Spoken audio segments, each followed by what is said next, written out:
Mayam manifestation ki video anauba amaga yeng minarasi ko ngasigi sina mirror manifestation method mingjenda tawgadam ni ko mingjenda tawgadaba sigi manifestation se aina khara thengna post tori se kai gino hai matam da ai hayeng dagi honing ba hai tare ko hai hayeng dagi honing ba hai tar hayeng se akoi gi new moon hai tare ko thashi numit new moon se akoi na new beginning anauba thaba ama hoba matam da hai di yamna wakhan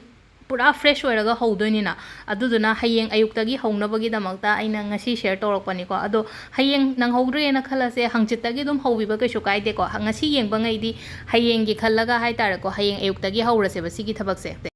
sigi akoigi sigi manifestation se nahan gi 369 gi method to use tausi ko 369 gi method nahan ahum ayuktana ahum tawba nundindana taruk tawba aduga nungdangdana mapan tawba dumaina haitare ko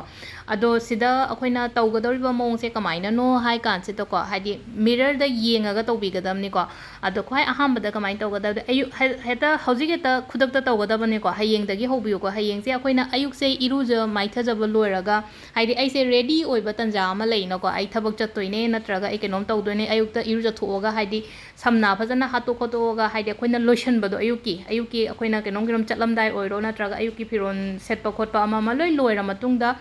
mingjen sida yengaga akoina haibigadam ne wasai ado yengdringe mamang sida haipet isa do haitar ko aigi sakto aigi mai do mingjen do de yengaga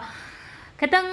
haidi smiling face kumba haitare ko haidi positive energy ama lakna bagi damakta haitare ko phana wakhan nungai taba khotaba leigira side am da thambiyo aduga nang nasana thanda nooga yengbaduna hena mingjendu da haidi aduduna phajaina haidi nooga yengbaduna natabida haidi ngasagi haidi sukto oga yengba khopadu di haidi negative vibes ama laina ko duna haipetang mi kanamta leitabagumba tanjagumba da tawbiyo ko haidi angangumba leiraga sunga tang mapanda tho kholo na mapan chanau joina noi thadokpiyo adu mapanda atopa ka ama da haitare ko adugi matungda akoina kamaina kai tawba yagadage hai kanji loishalani ko akoi samna hatpa khopa ama aina maida kitang taigadaba khotkadaba adumba mayam da loina loira matungda shor sangna haidi haitare ko ngatang minute ama ani muktang haitare ko kitang keno to aina tawdoriba pottu da haidi focus tawba ngamnabagi damakta kitang relax oira matungda haitare adudagi kamain kai tawgada ge hai kansida mingjen sida yengena ko mingjen sida yengaga haidi mingjen sida haigadaba haije mingjen natraga dear mirror ko dear mirror nang na hojik pambe poto haidi ai thabak ama tawninge ba ko haidi thabak ama tawringe ai je call ngasagi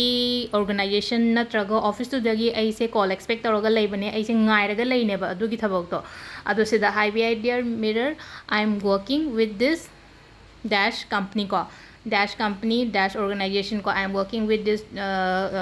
haidi maming ama hairaga haidi sigi company natraga sigi kaino siga ai thabak tawre aduna same ko haidi si se aigi life da su reflect tawhan biyo na haigadam ne sigi mangal se aingonda su affect tawhan biyo ko lo daina hai sina thabaki leigre na ko exam gi ne haira se exam gi na hairaga su ko haidi dear mirror ai exam da C score tawre ko ai haidi percentage asuk chale aduna aigi life da su sigi score se reflect tawhan biyo na example ni ko ina hai se ko haidi angangai exam thagadaba khotkadaba leiba noingai gi na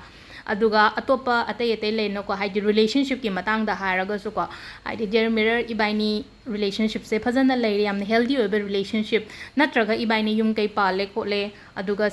siso aigi life ta reflect tawbiyo haina chapmana na dumaina haigadaba aduga amana health ki matang da sula ase ba health ki matang da su ko dear mirror ai naba phare aduna aigi naba phabase aigi life da su haidi sisu reflect tawbiyo na ko example sai na macha ngasai gi aigi issues aigi problem dai riba kholiba mayam do hai tare ko adugi matung ina loina mak haibe ai ba ado kyarak haigadam no ayukta ahumlak haigadaba ngasai gi mingjen sida yengani na hairani na ko sentence mit ngatang question biro ko second ani ahum yam sangdrasu ai ko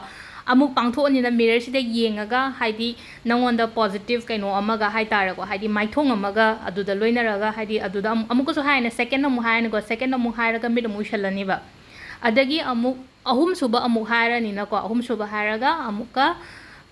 amuka mid shalani adugi matungda minute manga mukai bukte haidi ne wakhan se kadang nungai hanbiyo haidi shaubo khotpa stress ke ka kem pusalaka no minute manga bukte at least minute manga gumbadi haidi ai kemta ha wakhan ngasai gi mina phana aingonda kenom tawra aga jo haidi kemta kam oina leyo ba sai kan sida di adu sigi sina ayuk ki leire na ko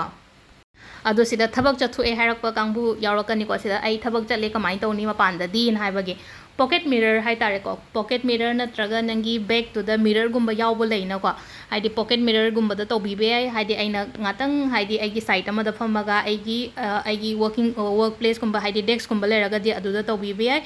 ꯑꯗꯣ ꯁꯤꯗ ꯑꯩ ꯍꯥꯏꯁꯦ pocket mirror ꯁꯤꯖꯤꯟꯅꯕ ꯌꯥꯏꯀꯣ ꯁꯤꯗꯅ ꯍꯥꯏꯗꯤ ꯅꯨꯡꯊꯤꯟꯁꯤꯗꯅ ꯇꯔꯨꯛ ꯇꯧꯕꯤꯒꯗꯕ ꯉꯁꯥꯏꯒꯤ 3 6 9 ꯀꯣ ꯅꯨꯡꯗꯥꯡꯗꯅ 7 ꯇꯧꯕꯤꯒꯗꯕ ꯀꯣ ꯑꯗꯣ ꯁꯤꯗ ꯀꯩꯅꯣ ꯇꯧꯕ ꯑꯃꯨꯛ ꯁꯤꯗ ꯀ꯭ꯋꯦꯁꯟꯁ ꯑꯃꯨꯛ ꯂꯥꯛꯄ ꯌꯥꯏꯀꯣ ꯍꯥꯏꯗꯤ ꯄꯤꯔꯤꯌड्स ꯃꯇꯝꯗ ꯇꯧꯕ ꯌꯥꯕ꯭ꯔꯥ ꯌꯥꯏ ꯀꯩꯁꯨ ꯀꯥꯏꯗꯦ ꯃꯦꯅꯤꯐꯦꯁꯇꯦꯁꯟ ꯇꯧꯕꯗ ꯍꯥꯏꯗꯤ ꯄꯤꯔꯤꯌड्ꯁꯀ ꯑꯀꯥꯏꯕ ꯀꯩꯝ ꯂꯩꯇꯦꯀꯣ ꯑꯇꯣꯞꯄ ꯃꯦꯅꯤꯐꯦꯁꯇꯦꯁꯟ ꯃꯌꯥꯝ ꯇꯧꯕꯗꯣ ꯍꯥꯏꯗꯤ ꯄꯤꯔꯤꯌड्ꯁꯀ ꯃꯔꯤ ꯀꯩꯝ ꯂꯩꯅꯗꯦꯀꯣ ꯍꯥꯏꯗꯤ ꯁꯤꯗ ꯑꯗꯨꯝ ꯇꯧꯕꯤꯕ ꯌꯥꯏ ꯑꯣꯟꯂꯤ ꯂꯥꯏ ꯈꯣꯏꯔꯝꯕ ꯈꯣꯠꯄꯗꯨꯅ ꯈꯤꯇꯪ ꯅꯨꯡꯉꯥꯏꯇꯦ ꯍꯥꯏꯕ ꯋꯥꯅꯦ ꯑꯩꯈꯣꯏꯅ ꯑꯗꯣ ꯃꯦꯅꯤꯐꯦꯁꯇꯦꯁꯟ ꯈꯨꯗꯤꯡꯃꯛꯇ ꯍꯥꯏꯗꯤ ꯄꯤꯔꯤꯌड्ꯁ ꯑꯀꯥꯏꯕ ꯀꯩꯝꯇ ꯂꯩꯇꯦ ꯄꯤꯔꯤꯌड्ꯁ ꯃꯅꯨꯡꯗ ꯇꯧꯕ ꯌꯥꯏ ꯑꯗꯨꯒ ꯑꯃꯅ ꯍꯥꯏꯗꯤ ꯌꯨꯝ ꯃꯥꯡꯕ ꯈꯣꯠꯄ ꯀꯩꯝꯇ ꯀꯩꯁꯨ ꯀꯥꯏꯗे ꯑꯩꯈꯣꯏꯅ ꯂꯥꯏ ꯈꯣꯏꯔꯝꯕ ꯅꯠꯇꯦꯅ ꯁꯤꯗꯤ ꯑꯩꯗꯤ ꯖꯁ ꯑꯩꯒꯤ ꯀꯩꯅꯣꯁꯦ ꯍꯥꯏꯗꯤ ꯂꯣ ꯑꯣꯐ ꯑꯦꯇ꯭ꯔꯦꯛꯁꯟ ꯁꯤꯗ ꯑꯩꯅ ꯁꯤꯖꯤꯟꯅꯖꯕꯅꯦ ꯑꯩꯒꯤ ꯂꯥꯏꯐꯀꯤꯗꯃꯛꯇ ꯑꯗꯨꯗꯨꯅ ꯁꯤꯗ ꯀꯩꯝꯇ ꯌꯨꯝ ꯃꯥꯡꯕ ꯈꯣꯠꯄ ꯑꯗꯒꯤ ꯄꯤꯔꯤꯌड्ꯁ ꯍꯥꯏꯅ ꯁꯨꯝ ꯌꯥꯝ ꯍꯪꯉꯛꯄ ꯀ꯭ꯋꯦꯁꯟꯁꯅꯤꯀꯣ ꯁꯤꯁꯦ ꯑꯩꯅ ꯂꯣꯏꯅꯃꯛ ꯔꯤꯄ꯭ꯂꯥꯏ ꯇꯧ ꯂꯩꯕꯗꯣ ꯍꯥꯏꯗꯤ ꯑꯩ ꯎꯍꯧꯗꯕꯁꯨ ꯌꯥꯎꯋꯦ ꯑꯗꯨꯅ ꯉꯁꯤ ꯑꯗꯨꯝ ꯐꯖꯅ ꯇꯥꯕꯤꯔꯣꯀꯣ ꯃꯌꯥꯝ ꯑꯗꯣ ꯁꯤꯃ ꯂꯩꯔꯦ ꯑꯗꯨꯒ ꯁꯤ नुपासु तौब याइको हाइदि नुपी खतंगी नतेको हाइदि पॉकेट मिररगुम्बदो अपिकपा अमा लेबियोको अदुगा हाइदि थबक चथोप खोटपा लेरगदि अदुगा तौगदोरिबा नुमितसिना क्याम कुइना तौगदबनो हाइ कानसिदा 9 days को हयेंगदगी हौरगा हयेंगसे नुमित अफबने अदुना हयेंगदगी हौबियो अदुगिना आइना ngasi नुंगदांग हापैसे हयेंग अयुक्तगी हौनबा हाइना अदुगा अयुक्ता तौबिरो अयुक तौबियो नुंजिन तौबिरो नुंगदांग तौबिरो को अदुगा कंप्लीट 9 days दे सुहनबियो को हाइदि मरक्ता आई काउरे आई केनो तौरे हाइबदो हाइदि नंगोंदा अदुक यामना नंगी इंटेंशन नत्रगा नंगना मैनिफेस्ट तौरिबा पोतो हाइदि यौना खंदबगिने ngसागी इबा मतमदसु कावेन हाइदैदो हाइदि इबा आई नुंजिन इहौदरे नुंगदा वैरम इहौदरे थेंगरे कोतके आइना कैनोमा खनबा लेरगदि सिदा हाइदि सीरियसली तौबा अमा दरकार ओइबा काउथोकपदो कैसु काउरेबा तारगदि आइना कैनो आइना अपाम्बा पोतो आइना तसेंगना पामे हाइरगदि केदोबै काउदोइनो अदुना काउबिगनुको हाइदि काउबो खोटपा लेरगदि ममांगिदा मैनिफेस्ट तौगिबदा काउबा लेरगदि मकोक्तगी हल्लो अमु मकोक्ते हल्लगा नुमित आइना हाइगिबा नुमित मसिंगदो अदुदो लोइना सुहनबियोको अदु सिगिसु कैगुम्बा हयेंगदगी हौरगदिको हयेंगदगी हौरगदि नुमित मापनी कंप्लीट ओइहनबियो